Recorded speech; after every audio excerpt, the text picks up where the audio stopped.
We have two topics of information to cover today. First of all, the Philadelphia Flyers have named Alain Vigneault the next head coach of the franchise. So I wanted to get into taking a look at how that impacts them moving forward. Plus, Cale Makar, in my opinion, the NHL's top prospect, has had quite a week. He signed his contract with the Colorado Avalanche, made his debut last night in the NHL playoffs, and in the process made some history. We'll get into all that coming up next.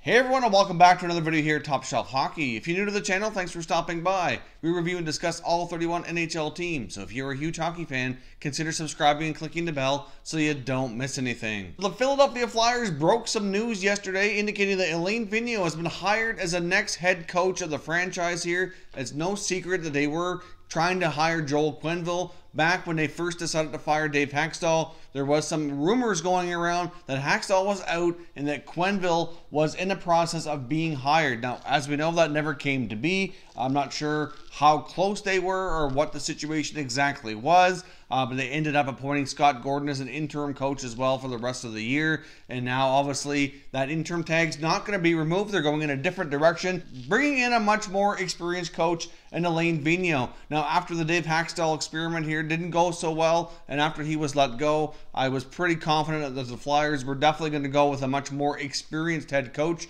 Obviously, with guys like Vigneault and Quenneville on the open market looking for work, it certainly made sense that they were trying to land one of those guys in order to have an experienced bench boss here. It looked as though Chuck Fletcher did not want to go in the same direction that Ron Hextall did with a new coach, and just wanted some more stability, more experience back there as well. Now, it looks as though Alain Vigneault's contract here with the Philadelphia Flyers is about $25 million, and I believe it's around a 5-year term from the information I was able to locate on that. So they're certainly paying him the big bucks. They were certainly making lots of money available for the head coaching position. It's also believed, and I guess we'll see if we ever get confirmation of it being true, that they actually outbid the Florida Panthers and were offering Quenneville a little bit higher of a salary to go to Philly instead of Florida, but he opted to take the job with the Panthers, and his former general manager he worked with in Chicago, Dale Talon, as well. So obviously that was a preference for him, but Vigneault was the next best thing out on the market when it comes to experience, at least.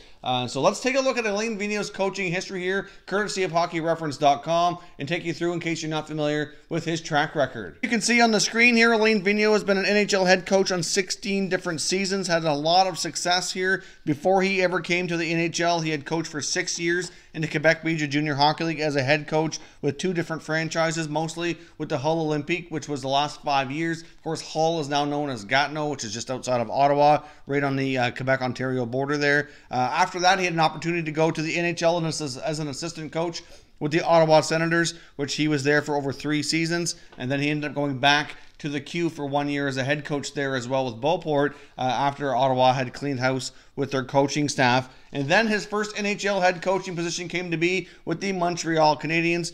Obviously, he coached there from 1997 to 2001, parts of 4 seasons. He was during his 4th year when he was let go. Obviously, that was his first experience. It was replaced by Michel Therrien there in Montreal. Then after that, there was a bit of a hiatus between 2001 and 2006 where he was not in the NHL. There was a brief period of time where he wasn't coaching anywhere. Then he did end up going back to coach in PEI for the Major Junior team once it was landed there, as well as part of the Quebec Major Junior Hockey League. He only coached there for 1 year before getting his next opportunity with the Vancouver Canucks, which is where he had a lot of success. His first year was very successful in 06-07, got the team to a 49-26-7 record, first place in their division, and he won the Jack Adams Trophy that year as top coach in the NHL. Obviously, after that, he coached the Vancouver Canucks for 6 more seasons. Obviously, 2011 was the best year they had, culminating with a Stanley Cup Finals appearance and unfortunately losing to the mighty Boston Bruins that year. As we know, that was quite a final 7-game series between the Canucks and the Bruins. That's the closest he came with them.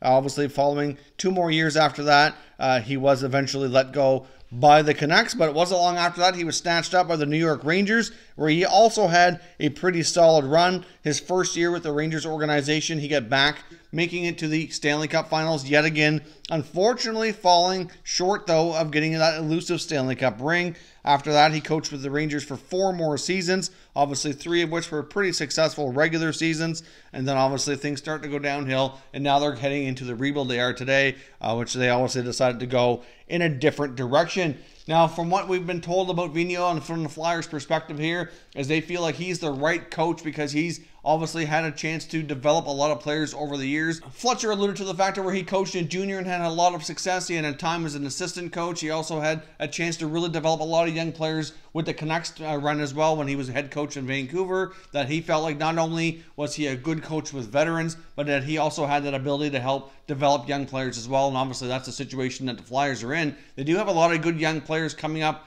through their prospect pool. They do have some pretty solid veterans there as well. They do obviously have some things they're going to have to adjust and make some changes to get back to being a little bit more of a contending team, get back to the playoffs. So this is only the beginning here. Fletcher still has more work to do, but he feels that Vigneault is the coach of choice here for those particular reasons, and I don't totally disagree with those. However, during his time at New York compared to his time in Vancouver, Alain Vigneault seemed to be a little bit different of a coach. When he was with the Canucks, he did have a lot of young players, and he had no choice but to develop a lot of them up. But during his time in Vancouver, they opted to go in a different direction and not have him as a coach to handle that rebuild. I think a lot of that had to do as well with how he was deploying young players with that club. It just didn't seem to be working out with the younger players with Vigneault and the Rangers. So is he that same coach he used to be? Can he get back to being that coach he was with Vancouver? Because I do think that's going to be the type of coach he will need to be in order to have that success with the Flyers and to help take them forward and get them back to the playoffs and help develop their younger players to be star caliber NHL players, because many of them on the roster do certainly appear to have that ability. I mean, they got Carter Hart in net. You've got guys like Provorov and Gostisbehere on the back end who need to bounce back for sure. They've got some other top young players coming up through the ranks. And from the prospect pool as well, like Morgan Frost and Radcliffe, as well as others. You've got other guys on the roster like Nolan Patrick, still quite young. And of course, you got your core veterans there like Giroux and Voracek.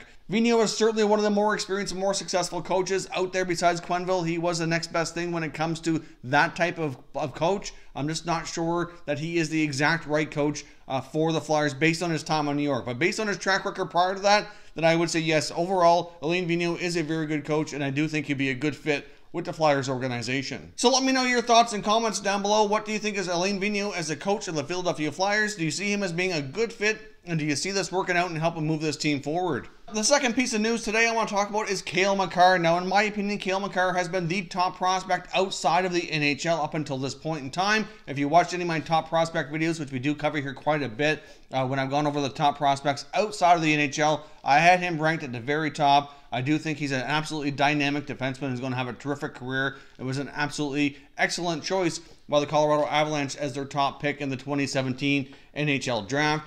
He's having himself quite a week here. In the past week, we've seen Cale Makar be named as the Hobey Baker Award recipient for the top player in college hockey, which was an absolutely tremendous honor. It's the first time as well that we've seen all three of the finalists be defensemen.